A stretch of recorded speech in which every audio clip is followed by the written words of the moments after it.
Hey everybody, welcome to today's video. Today we will continue our series where we cover the entire story of Anduin Wrynn, King of Stormwind. In the last video we discussed Anduin's early years, his father's disappearance, and Onyxia's plans that got foiled.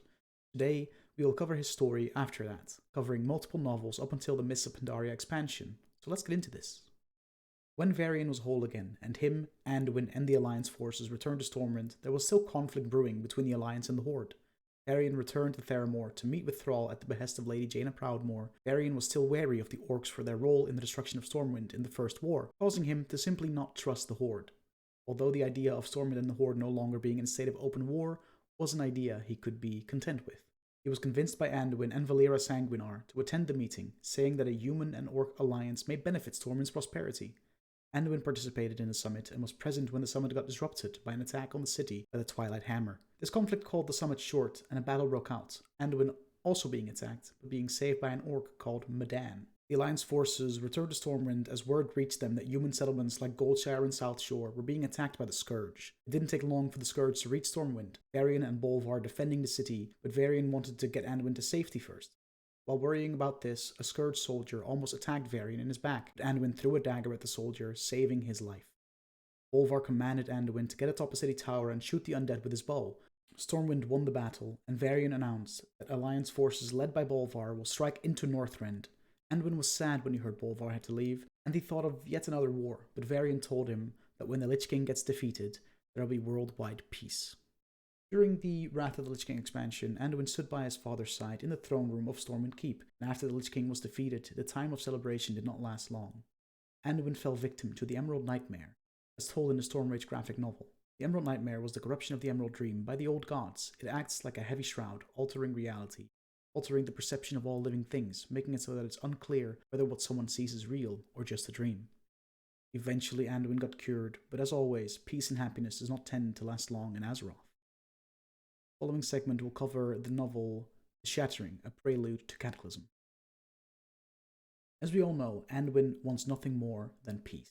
He is sick of the countless conflicts, battles, and deaths from war and other disasters. This does sometimes put him at odds with his father Varian, who is a lot more aggressive. He understands that all Varian wants is to protect his people, but he feels his father needs more compassion. Anduin's archery and other ranged fighting capabilities such as throwing daggers is excellent, but he lacks the more hand-to-hand martial training. Despite this, Varian wants for Anduin to become a warrior.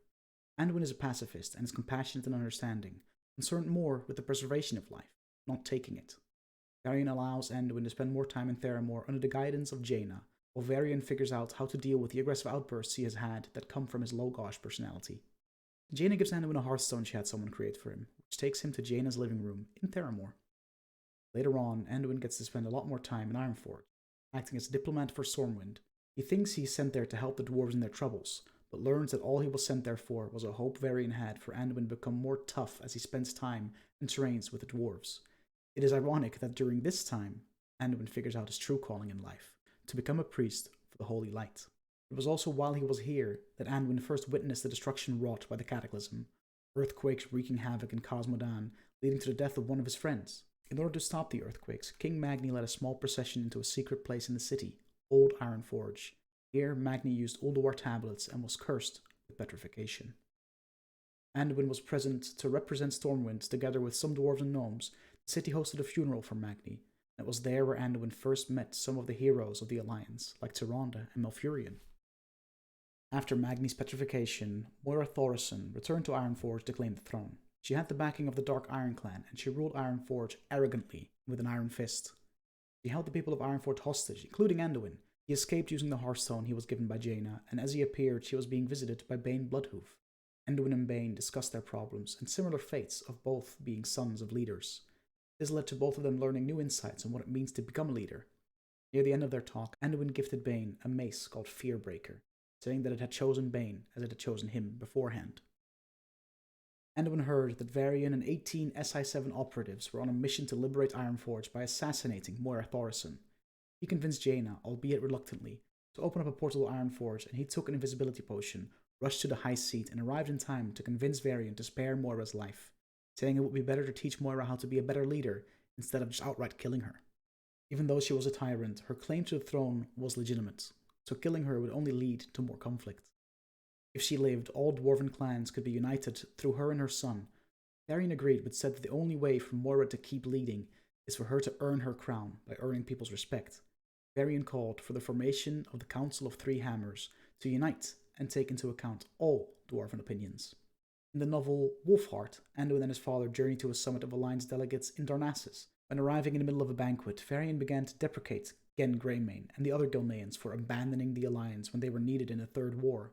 Afterwards, Varian left for his guest chambers and Anduin stayed behind and was in deep talks with Prophet Velen about the light. This conversation got cut short as his personal guard came to collect him, but later that same night, Anduin met with Velen again while he was meditating to continue their discussion. After reflecting on this discussion, Anduin was certain that the light had plans for him, but he knew that Varian's overprotective nature was holding him back.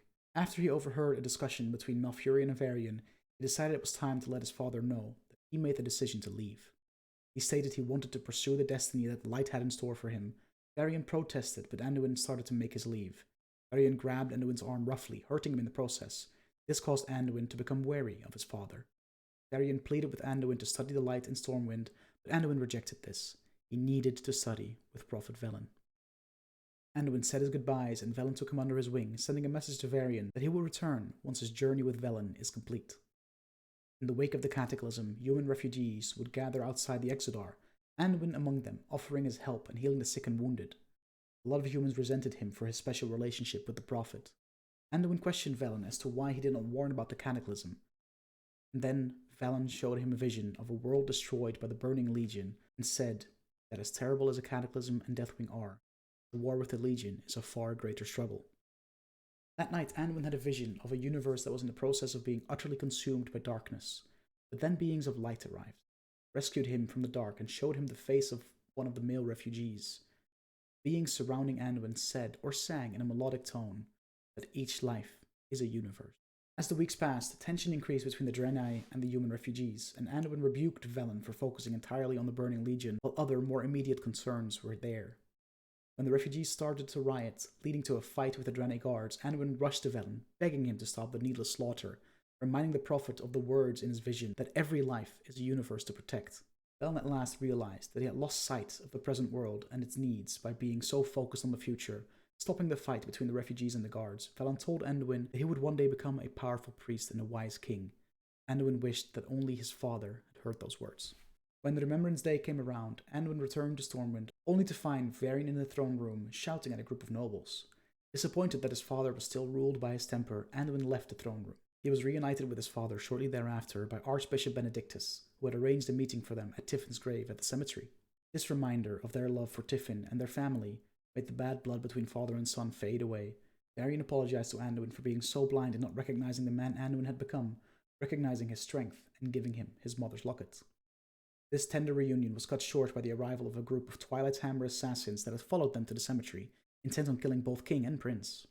The pair fought back, and Anduin using the light to bolster and protect his father. However, the last assassin managed to summon a massive draconid as he died, which eventually overcame Varian's defenses and nearly killed him. With his father dying, Anduin conjured a barrier to protect them and dispelled the draconid's defensive magic, allowing Varian to use one last bit of his strength to slay the beast.